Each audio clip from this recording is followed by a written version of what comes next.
स्वामी समर्थ. तुम्हा सगळ्यांच्या आपल्या स्वामी सूत्र ब्लॉग या चॅनलवर मनापासून स्वागत. स्वामी भक्त हो, आज पुन्हा एकदा तुमच्यासाठी नवीन स्वामी संदेश घेऊन आलेले आहे.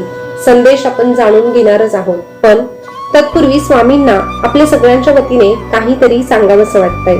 आणि ते असं आहे की हे स्वामी राया, जन्मोजन्मी माझ्या हातून अखंड घडो तुझीच सेवा. जन्मोजन्मी माझ्या हातून अखंड घडो तुझीच सेवा.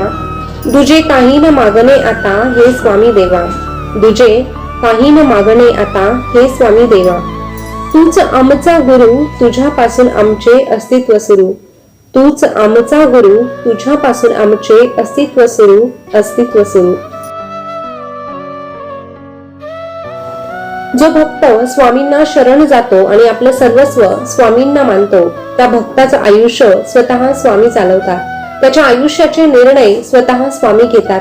आणि जर आपल्या आयुष्याचा निर्णय स्वामी घेणार असतील तर आपलं आयुष्य कधीच चुकीच्या वाटेवर जाऊ शकत नाही, याची खात्री बाळगा. कारण स्वामी महाराज प्रत्येक वेळेस आपल्याला योग्य ते मार्गदर्शन करतात आणि प्रत्येक संकटाला सामोरं जात असताना आपला हात हाती घेतात. आणि जर आपल्या हातामध्ये या ब्रह्मांड नायकाचा हात आहे तर आपल्याला भीती कशाची.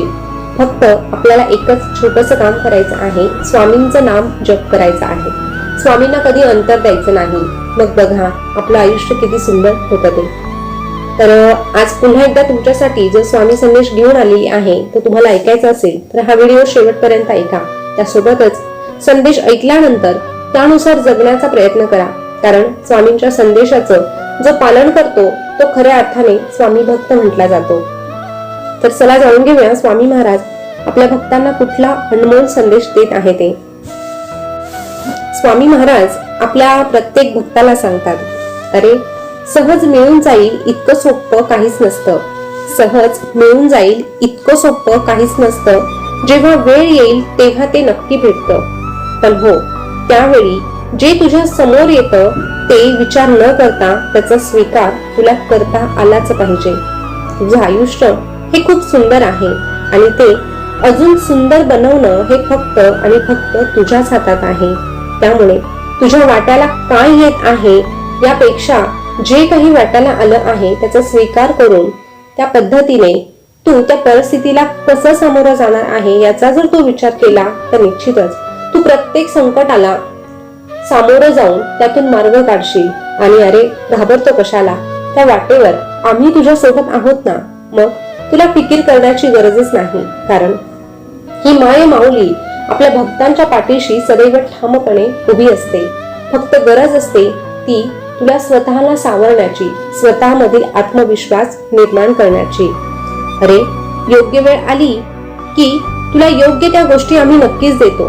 पण प्रत्येक वेळी जर तू आमच्याकडे येताना अपेक्षेचं गाठोडं सोबत घेऊन येशील तर तुझ्या पदरी फक्त आणि फक्त निराशाच पडेल.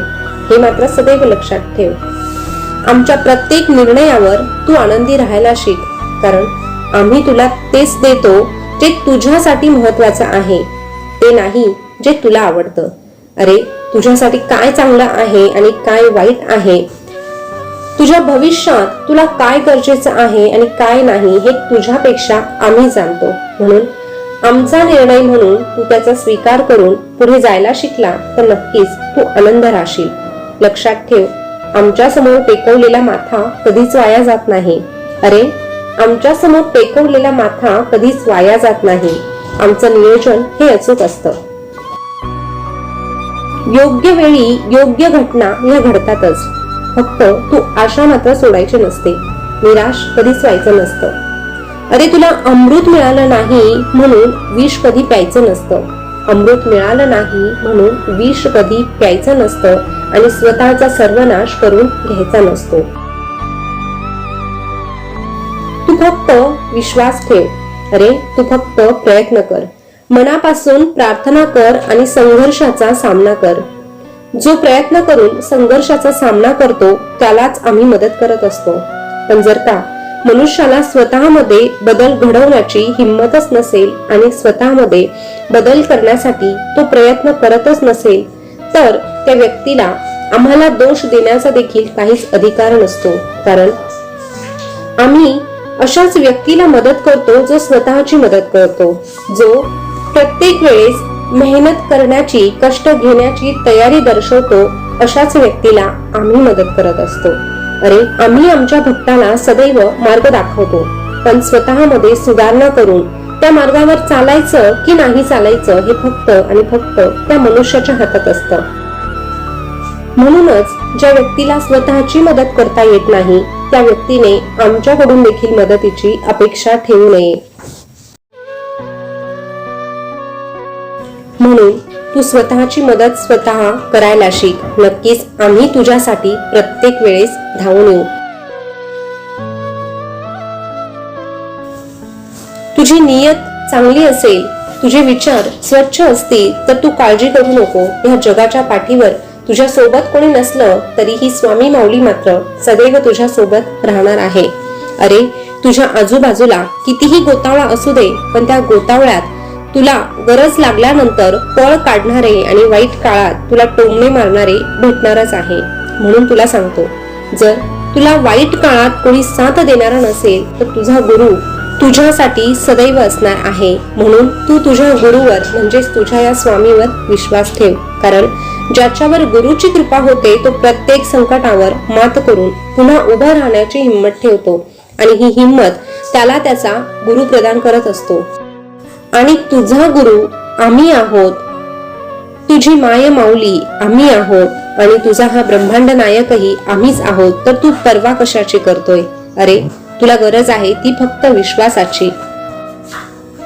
जेव्हा एखादा भक्त त्याच्या गुरुवर डोळे झाकून विश्वास ठेवतो तेव्हा या गुरुला कृपा करावीच लागते.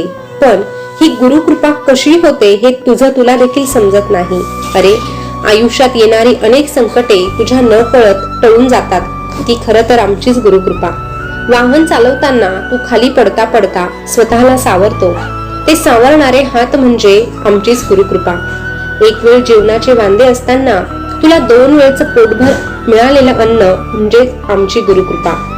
कोसळलेल्या दुःखरूपी डोंगराला पेलण्याची जी ताकद तुझ्यात येते ना, ती ताकद म्हणजे आमचीच गुरुकृपा.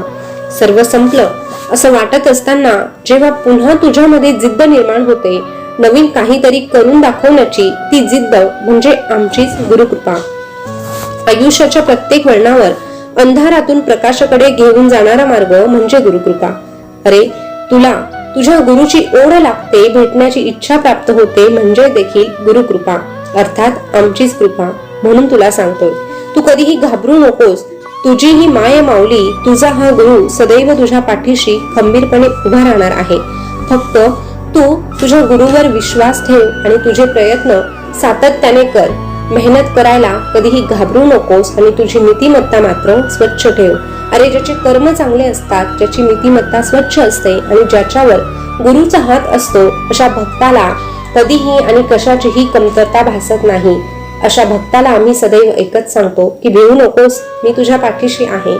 भिवू नकोस, मी सदैव तुझ्या पाठीशी आहे. स्वामी भक्त हो, आजचा संदेश तुम्ही ऐकला असेल तर संदेश कसा वाटला हे कमेंट करून नक्की कळवा. असेच नवनवीन स्वामी संदेश तुम्हाला ऐकायला आवडत असेल तर आपल्या स्वामी सूत्र ब्लॉग या चॅनलला सबस्क्राईब करा. पुन्हा भेटूया नवीन स्वामी संदेश घेऊन. तोपर्यंत स्वस्थ राहा, मस्त राहा आणि आपले स्वामी संदेश ऐकत राहा. धन्यवाद.